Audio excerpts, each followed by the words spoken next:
Suzuki's Baleno offers a sensible solution to supermini buyers in search of a more rational, affordably priced choice in the small car segment. It'll particularly appeal to families who prioritise rear seat space and luggage room, but don't fancy moving up to a larger class of car. Low running costs from the intriguing pair of petrol engines on offer will also be a draw, one of these even including mild hybrid technology. It's all been very thoroughly thought through.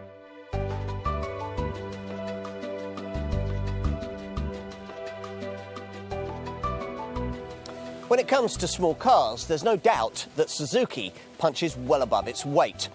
After all, if you're looking for something supermini or city car sized, few other brands provide as wide a choice. The Japanese maker offering the tiny Celerio, the small Swift Supermini, the little Ignis crossover, and this car, the compact Baleno hatchback. Suzuki's expertise in models of this sort goes all the way back to 1955 and the launch of its very first vehicle, the little Suzu Light. Since then, the company's cars have often been notable for their space efficiency and affordable pricing, but not so much for a fashionable style or cutting-edge technology. This second-generation Baleno sets out to introduce both these elements into the brand's portfolio, and in that regard is a world away from its Mark I model predecessor, a deeply unremarkable design that sold as either a compact saloon, hatch or small estate between 1995 and 2002. Like its charismatic Swift stablemate, this modern Baleno is a supermini, but at around 4 metres long, a slightly larger one, in keeping with the role Suzuki wants this contender to play as a stepping stone between its small cars and its various crossover models. In fact, the all-new platform being used here promises standards of space not too far removed from those you'd find in Focus-sized hatches from the segment above. Yet it's so light that this car tips the scales at up to 200 kilograms less than some rivals. Now, there's sophistication promised beneath the bonnet too. Forget diesel power, Suzuki says you don't need it here because both the petrol units on offer deliver comfortably over 60 miles to the gallon in regular use and carbon dioxide emissions at around the 100 grams per kilometre mark. Choose between a 1-litre engine using the company's efficient booster jet technology or a 1.2-litre dual jet power plant bolstered by a clever mild hybrid system. In short then, on paper, what we're looking at here might very well be one of the most rational choices that you could make in the small car segment. But will it all add up when we put this car to the test? Let's find out.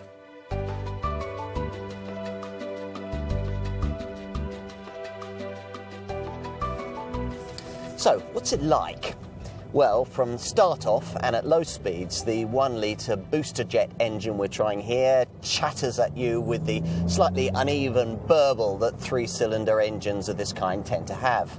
Get it into its stride though, and the little power plant quickly reaches its sweet spot with wonderfully smooth and linear acceleration that's hugely aided by what is probably the cleverest part of this Baleno's overall design. It's very lightweight. Thanks to an all-new TECT platform that makes copious use of ultra-high tensile steel, this Baleno has a curb weight that can be as little as 950 kilograms. Now, to put that in perspective, the least portly Ford Fiesta is around 100 kilograms heavier, which is the same as lugging around a strapping rugby player all the time. To make the most of this gentle touch on the scales, Suzuki has fitted the Baleno with a very energetic pair of little Euro 6 petrol engines. The 1-litre booster jet motor I've already mentioned will be the most popular choice, a 111 PS unit that delivers 170 Newton-meters of shove from only 2,000 RPM if you go for a 5-speed manual model like the one I'm trying here.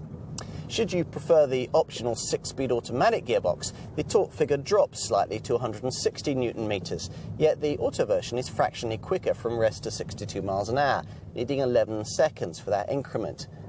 That compares to the manual variant's 11.4 seconds showing. If anything, the Baleno feels a touch faster than those figures suggest. Peppy right from the off and ever willing to pick up revs and send the tachometer needle sweeping round the dial to the accompaniment of quite a character of a little engine thrum. I should also tell you about the alternative power plant. After all, it's quite an interesting choice. A 4-cylinder 90 PS 1.2 litre dual jet unit originally developed for the Swift that's here had some mild hybrid cleverness added to it. Suzuki calls it SHVS, or Smart Hybrid Vehicle by Suzuki technology, and it's based around the use of what's called an integrated starter generator, powered by a tiny 0.2 kWh lithium-ion battery that sits under the driver's seat. This setup harvests kinetic energy when you brake and converts it into electrical energy. Not the kind that could take you short distances on electrical power alone. The battery isn't big enough to allow for that. Instead, the regenerated energy is used to power the standard engine stop-start system and also to provide a mild extra power boost as you accelerate. Around 50 Newton meters of extra torque for around 30 seconds. Now, this isn't enough to compensate for this power plant's 21 PS deficit in power over the booster jet unit, but the performance figures it provides, 12.3 seconds to 62 miles an hour and 112 miles an hour flat out, will be quite sufficient for most likely buyers. Whatever your choice of engine, you'll find the Baleno to be very much at home in its intended urban environment, where a tight turning circle and light steering make it very easy to park. An overall length of just less than 4 metres really helps here when slotting into tight spaces. Not quite so good is the way that the suspension feeds back sharper urban potholes into the cabin, but that's something you notice less at higher speeds. Here, progress is marked by levels of refinement that are actually quite impressive by class standards, and would be even better if the manual gearbox provided a 6th gear so that the engine could settle down a little bit at a cruise. At speed around the bends, this car can't reward you in the same way that, say, a Ford Fiesta can. That light and ultimately rather vague level of steering feel is the main culprit here. Still, the tyres grip keenly, and though there's certainly a touch of body lean, it's no more than you'd expect from a car of this kind. Oddly, there's a change in the specification of the brakes if you move away from the base spec variant. Plusher SX5 models are the only ones that have disc stoppers front and rear. We'd want them.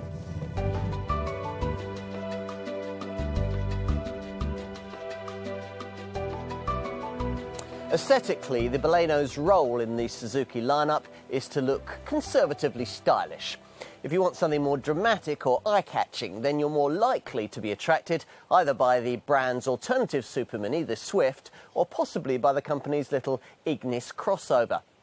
Viewed with this perspective in mind, the Baleno's smartly unremarkable looks seem well judged, with the so-called liquid flow design theme delivering curving lines, expressive surfaces and a low, wide silhouette.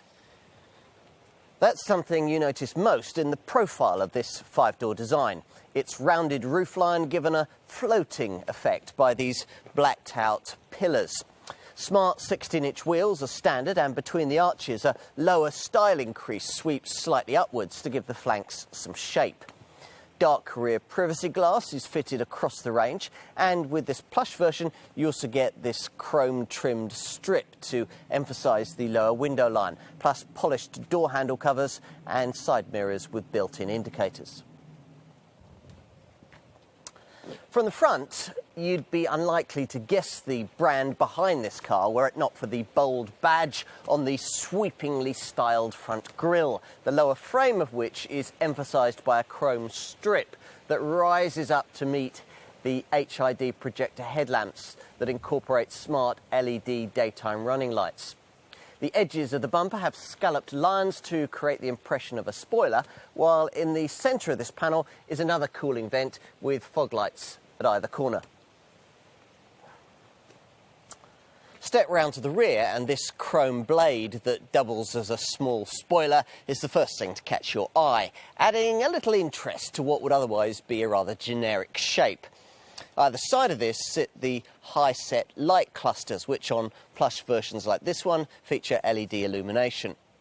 At the top of the tailgate is another wing that helps direct rain and muck away from the rear screen, while down below is a bumper that hugs close to the rear wheels to keep the Baleno's overall length to just under 4 metres. Of course, as usual, what's more important is the stuff you can't see, namely this model's completely new platform, designed around what Suzuki calls total effective control technology. Now, this uses lots of high-strength steel to make the structure very strong, but also low in weight, which is the main reason why this Baleno is so relatively light by class standards. Its curb weight can tip the scales at as little as 950 kilograms, which, to give you some perspective, is about 100 kilograms lighter than a Fiesta and about 200 kilograms lighter than a Vauxhall Corsa. You'll feel that light weight when you slam the driver's door shut, which isn't ideal, but otherwise, by supermini standards, the cabin feels quite nice, providing you're not expecting acres of slush-moulded soft-touch plastic. Suzuki doesn't really go in for that kind of finishing. We approve of the brand's decision to instead spend the development budget on this 7-inch colour infotainment touchscreen, standard on all Balenos, and the kind of thing that other superminis either don't offer or restrict to their priciest derivatives. Of course, the monitor will quickly get covered in fingerprints, plus the home screen graphics aren't much to look at. There's no CD player, and it's a bit odd that everything has to be either touch or voice controlled. Still, once you get over all that, you'll enjoy all the functionality that's provided as standard. Impressively, satellite navigation is included at no extra cost, along with a DAB radio and Bluetooth phone connectivity. And you even get the Apple CarPlay and MirrorLink phone connectivity you simply wouldn't expect on such an affordably priced small car. You'll find more stuff you wouldn't expect if you shift your gaze to the blue-themed instrument binnacle, or at least you will, provided you opt for the plush SZ5 level of trim we've been favoured with here. Go for this and you get what Suzuki calls an advanced multi-information display, a 4.2-inch colour screen that's positioned between the two main instrument dials and which shows an astonishing variety of options. The fuel economy stuff is quite useful. But will this model's typically elderly clientele really need a G-force motion meter? Or these curiously presented red and yellow power and torque readouts?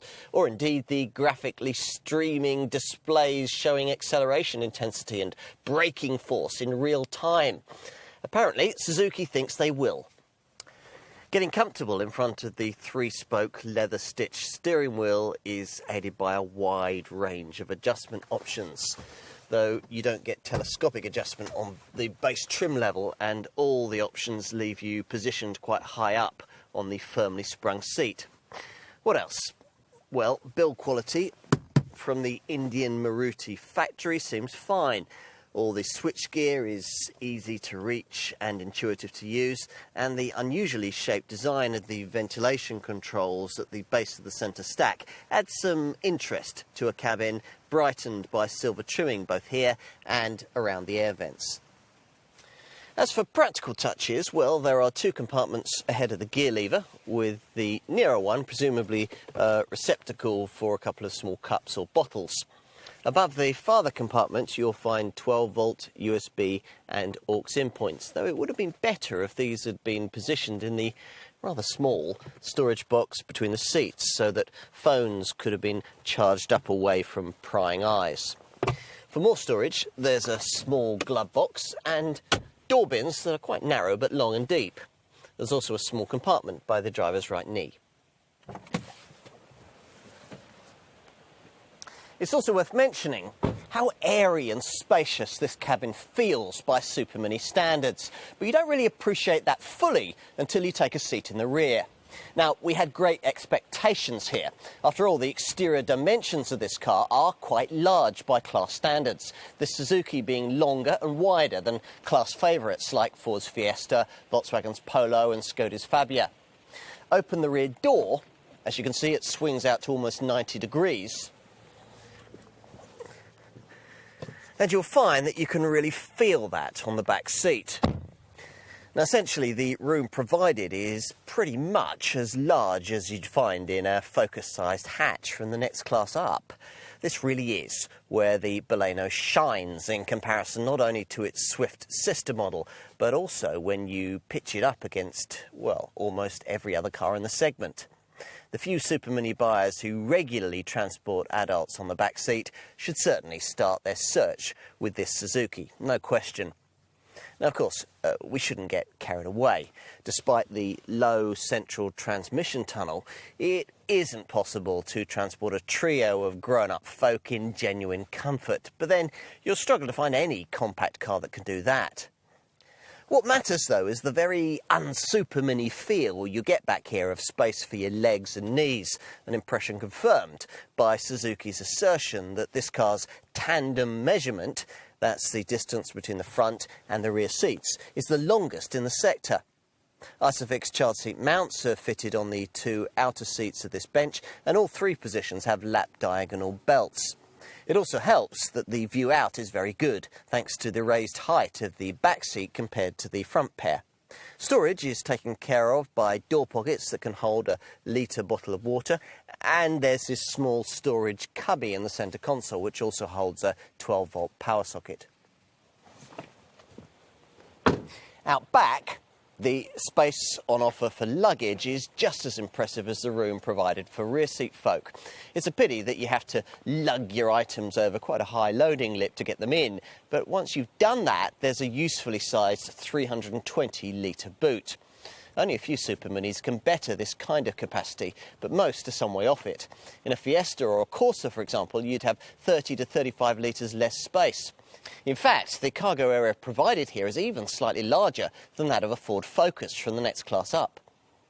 We also like the convenience of this adjustable luggage board that can be taken out if you're transporting tall items and need a lower cargo area floor height.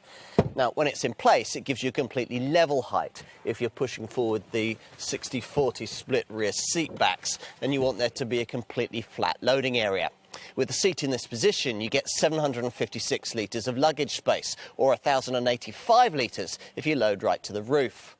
There's a tyre inflation kit beneath the lower boot floor. Unfortunately, like many supermini makers, Suzuki doesn't provide a space-saver spare wheel as standard.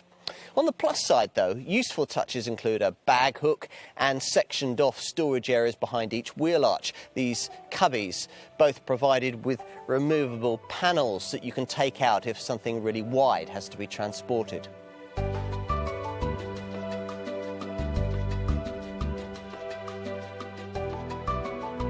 The Baleno range is pretty simple to get your head around. There's one 5-door body style and two petrol engines. Most will want the 1-litre, 3-cylinder, 111 PS booster jet power plant we're trying here, which is the most affordable option, priced from around £13,000. It's also the engine you have to have if you want a choice of trim options. Base models come in SZT spec, or for £1,000 more, you can have the plusher SZ5 version that we're trying here. Now, you'll need the booster jet engine and SZ5 trim if you want the chance to specify automatic transmission, offered for an extra £1,350. If you're prepared to sacrifice a touch of power for extra efficiency, then your dealer will offer you the option of a 90 PS 4-cylinder power plant, the 1.2-litre SHVS variant, which uses clever mild hybrid technology. This engine comes only with SZ5 trim and is priced at around £13,500. You might have been expecting these prices to be a touch lower. They're certainly slightly above the figures that the brand asks for its other supermini, the more charismatic-looking Swift. Don't pass judgment on the Baleno in this regard, though, until you've taken into account the hugely impressive equipment tally that comes included as standard. You'll also need to take that generous spec into account when comparing Suzuki's offering to rivals in the supermini segment. Here, for proper like-for-like comparisons, you'll need to consider competitors in their priciest guises, which means that in nearly all cases, they'd end up costing you thousands more. Even if you ignore that, though, the Baleno stacks up pretty well. Yes, of course, you can undercut Suzuki's pricing if you order a supermini rival with a old nail of an engine. But if you seek out rivals with powertrains comparable in technology, power and efficiency to the units provided in this case, then the proposition on offer here looks very good. Let's base our comparisons around this particular model's 1-litre booster jet engine, since that's what the majority of buyers of this Suzuki will be doing.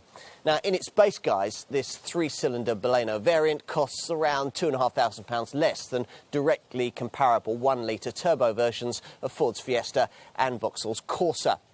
You'd need nearly £2,000 extra for a comparably powerful 1.2-litre Vauxhall Polo or Peugeot 208 too, and 1-litre turbo versions of superminis like Seat's Ibiza, Kia's Rio and Hyundai's i20 will also cost you a few £100 more than Suzuki asks here.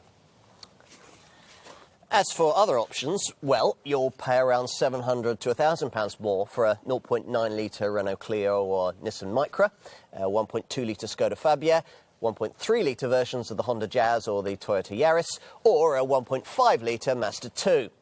In fact, the only mainstream supermini we can think of that can undercut Suzuki's pricing is Citroen's C3, but the C3 PureTech 82 variant in question offers much feebler performance. Otherwise, the only way you can pay less for a supermini than Suzuki is asking here is to go for a bargain basement brand product like an MG3 or a Dacia Sandero. But even with those models, if you go for the top spec trim you'll need to match this Baleno's equipment spec, you'll only save yourself around £1,000 to £1,500, and you'll end up with a car that will cost more to run and will depreciate faster. We should also mention the proposition presented by this Suzuki in its 1.2-litre SHVS mild hybrid form. For under £14,000 in fully loaded SZ5 guise, this Baleno variant could look very tempting indeed to the right kind of buyer. Here, the running cost returns are pretty close to those you'd get from a diesel supermini, with any remaining running cost difference likely to be balanced by the fact that you'll be running on cheaper green pump fuel. Now, to give you some perspective here, we'll tell you that typically the feeblest diesel models in this supermini class tend to be priced in the £15,000 to £16,000 bracket. For reference, that's also the kind of money you'd pay for a full hybrid Toyota Yaris.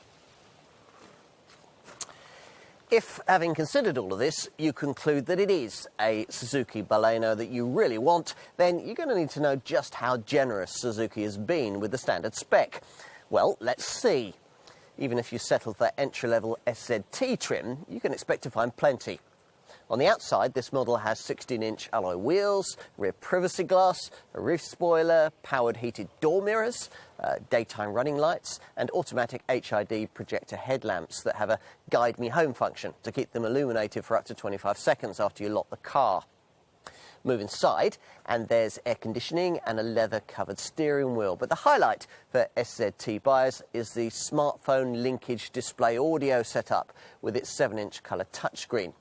It comes with satellite navigation, a 4-speaker DAB stereo and Bluetooth, plus the MirrorLink and Apple CarPlay smartphone linking systems, along with USB and auxiliary connections. Suzuki, though, expects the majority of Baleno buyers to want this smarter SZ5 trim level, and so do we. This plusher variant can be identified by its LED rear tail lamps and its extra chrome exterior trim.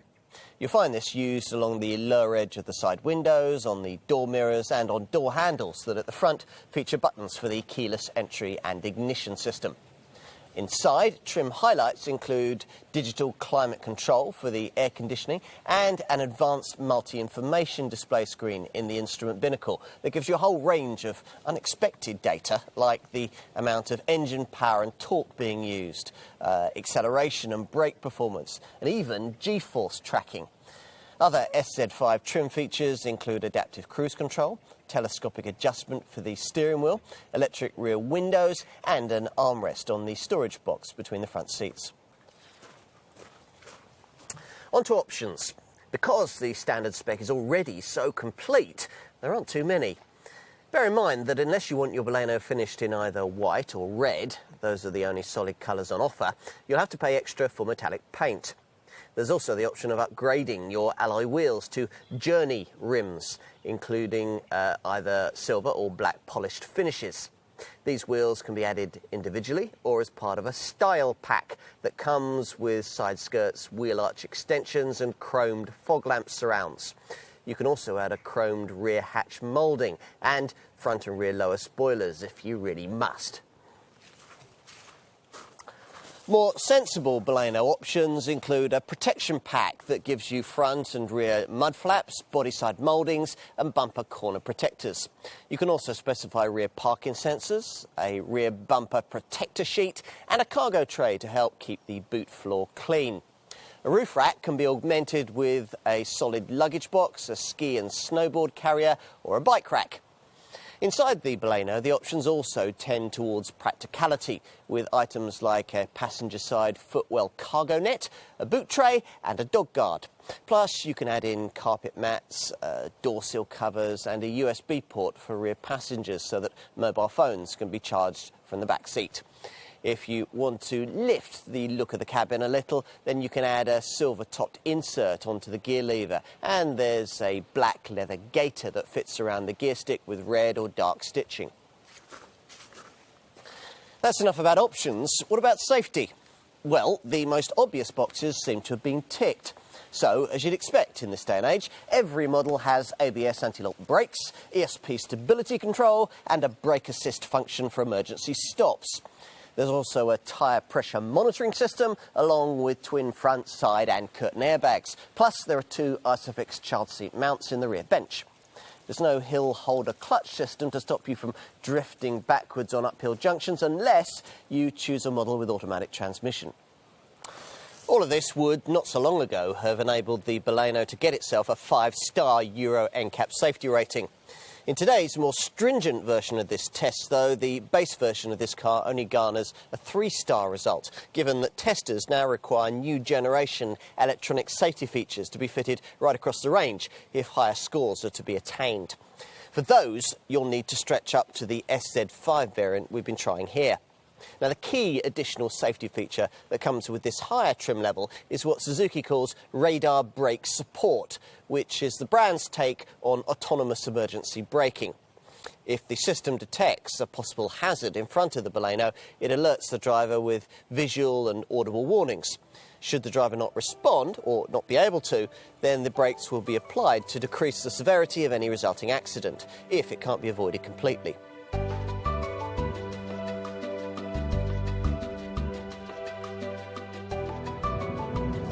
The key thing that you need to know here is that thanks to its TECT, or Total Effective Control Technology platform, this Baleno can claim to be one of the very lightest superminis it's possible to buy. With ever more stringent safety regulations to meet and growing demands from customers for more and more standard equipment, any supermini that can show up with a curb weight of under a tonne these days is doing very well indeed. This is a benchmark that the Baleno crests comfortably, with the entry-level version tipping the scales at 950 kilograms. That makes it up to 200 kilograms lighter than some of its supermini rivals. A difference comparable to the kind of weight saving you'd make if you asked 3 of your passengers to get out and walk. Had Suzuki gone on to complete the job by equipping the volume 111 PS 3-cylinder 1-litre booster jet model we're trying here with an engine stop-start system, the result would probably have been one of the most frugal superminis in the segment. Even without that addition, the car does pretty well, recording 62.7 miles to the gallon on the combined cycle and 105 grams per kilometre of CO2. That's in manual form, or 57.6 miles to the gallon and 115 grams per kilometre if you go for the automatic. Stay with the stick shift and you're looking at an impressively low benefit-in-kind company car tax rate of 18%. And figures that really are almost achievable in everyday motoring. We've averaged over 50 miles to the gallon in the course of this test. It's all thanks to booster jet technology that uses a clever small displacement, high torque turbocharger and a variable fuel pressure control system that more accurately optimises fuel injection to suit the way you're driving. If efficiency is everything and you're a Baleno buyer, your Suzuki dealer is going to want to direct you towards the lineup's alternative engine, a 90 PS, 4-cylinder, 1.2 litre dual-jet SHVS unit. Now, the acronym stands for Smart Hybrid Vehicle by Suzuki and designates this power plant status as what the brand calls a mild hybrid. Here, an electric starter motor, Suzuki calls it an ISG, or integrated starter generator, assists the petrol engine in certain situations. The ISG harvests kinetic energy when you brake and converts it into electrical energy that stops and starts the engine in heavy traffic and provides a mild extra power boost as you accelerate. It's not enough to give you the short all-electric driving range you get in a full hybrid vehicle, say like the petrol-electric version of Toyota's Yaris, but it's enough to make quite a difference in terms of running cost efficiency. Expect diesel-like returns, 70.6 miles to the gallon on the combined cycle and 94 grams per kilometre of CO2. Now that's not quite as good as a Yaris hybrid, but it's certainly on a par with something like Volkswagen's far more expensive Polo 1-litre TSI Blue Motion. And the CO2 figure is low enough to get you free road tax for the first year of ownership. What about other costs? Well, every version comes with a 3-year, 60,000-mile warranty to match most rivals. There's also a year's breakdown cover that extends across the whole of Europe and includes roadside recovery. A 12-year anti-rust guarantee comes with the car too. Service stops are needed every year, or 12,500 miles for the 1.2 litre SHVS variant, while those models fitted with the 1 litre booster jet motor will need a scheduled halt every year, or 9,000 miles. Now, once your Baleno has been registered for 3 years, it will become eligible for Suzuki's fixed price service package, and that will enable you to get servicing carried out for a single fixed price that would include parts, labour and VAT. There are around 180 Suzuki dealers in the UK, and they're noted for excellent customer service. You can also even out the cost of regular maintenance with a service payment plan that covers you for anything between 1 and 3 garage visits. Insurance isn't especially cheap, rated at Group 11E for all SZ5 models regardless of engine. Go for the 1 litre booster jet model with base SZT trim though, and because that variant lacks the radar brake support system, its group goes up to 13E. Finally, looking further down the line, residual values will play a big part in the buying decision, whether you're considering paying outright for this car or whether you're looking at a lease deal. Independent experts reckon that this Suzuki will be worth between 37 and 44% of its original price after the usual industry standard 3-year, 60,000-mile ownership period. And that places it well ahead of rivals like Ford's Fiesta and Vauxhall's Corsa, models likely to retain only around 30% of their new cost after the same period.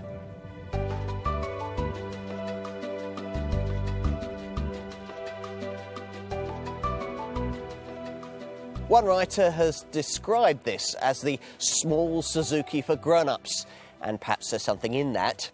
The brand has its Swift model to target buyers in this segment looking for sportiness, and its little Ignis crossover to satisfy the fashion-conscious.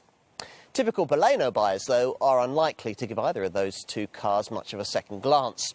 Why, they'd reason, would you choose either one when this car is so much more spacious and efficient?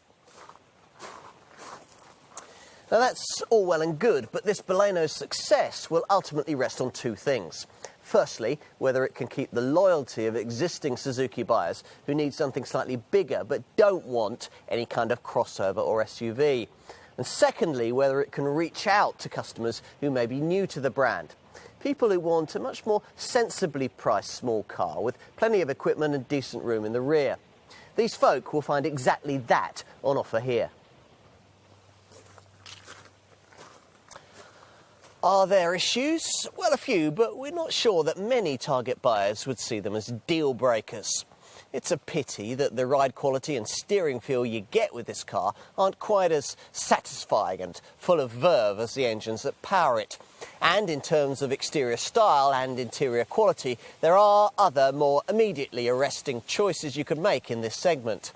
Nearly all of them, though, are more expensive, smaller inside and poorly equipped in comparison to this Baleno. In short, you can see why in over 100 countries around the world, this model is interesting buyers who maybe previously would never have considered buying from this innovative and fiercely independent brand. Even if it's not for you, there's plenty to like about this car, given that it frees up its swift stablemate to be exciting and style-focused. If, though, you're buying in this segment and think excitement and style to be of marginal importance in a car of this kind, we'd urge you to put a Baleno on your shortlist. In many ways, it's a rather clever choice.